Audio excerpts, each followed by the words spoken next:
नमस्ते दोस्तों, स्वागत है आपका मेरी नई कहानी में। सोचो आप अगर नए घर में एंटर करो नए सपनों के साथ, पर धीरे धीरे आपको ये फील हो कि कोई आपको गलत नज़र से देख रहा है, और वो कोई स्ट्रेंजर नहीं बल्कि आपके ही घर का ही कोई इंसान हो जिससे आपको रेस्पेक्ट मिलनी चाहिए थी, वही आपको अनकंफर्टेबल फील करा रहा हो।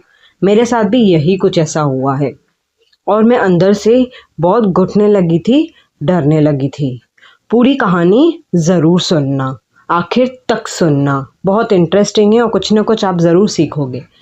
शादी के बाद मैं अपने ससुराल आई थी, सब कुछ नॉर्मल लग रहा था, फैमिली, घर, लोग, पर मेरी नज़र बार बार मेरे जेठ जी पर जा रही थी। वो मुझे अजीब तरीके से देखते थे, जैसे ही ऑब्जर्व कर रहे हों। शुरू में मैंने ये सब चीज़ें इग्नोर कर दी।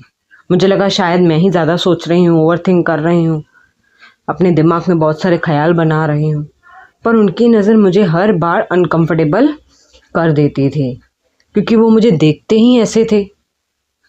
धीरे धीरे उनका बिहेवियर और क्लियर होने लगा।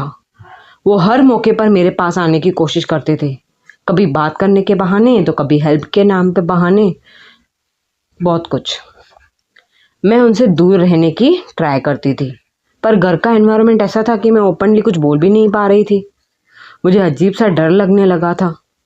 अगर किसी ने बिलीव ही नहीं किया तो, मैंने बताया तो ट्रस्ट ही नहीं किया तो, विश्वास ही नहीं किया तो, और मैं चुप रहकर सब कुछ सहने लगी थी।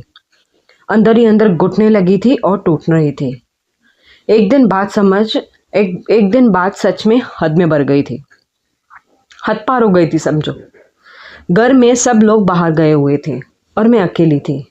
वो मेरे पास आए और अजीब तरीके से बात करने लगे, अश्लील हरकत भी करने लगे। मेरा हार्ट फास्ट बीट करने लगा। मैं पैनिक हो गई थी, पर इस बार मैंने हिम्मत की। मैंने उन्हें स्ट्रांगली रोक दिया और सीधा बाहर आ गई।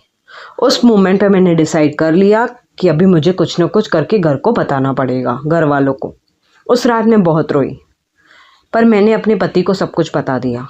पहले वो शॉक हो गए, बिलीव ही नहीं कर रहे थे, ये कैसे हो गया। उनको तो बिलीव करने में मुश्किल लग रहा था।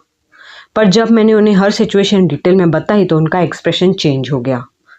दूसरे ही दिन पूरे घर के सामने बात हुई। मेरे जेठ जी कुछ भी बोल नहीं पाए, उनका सच सबके सामने आ गया। और उस दिन मुझे लगा कि मैंने फाइनली अपने लिए स्टैंड लिया। आज मैं सेफ हूँ, मेंटली स्ट्रांग भी हूँ। मैंने एक चीज़ सीखी है, गलत को इग्नोर करना सीखो, उसे और बढ़ावा नहीं दो। चुप रहना कभी सॉल्यूशन नहीं होता, चाहे सामने वाले को कोई भी हो।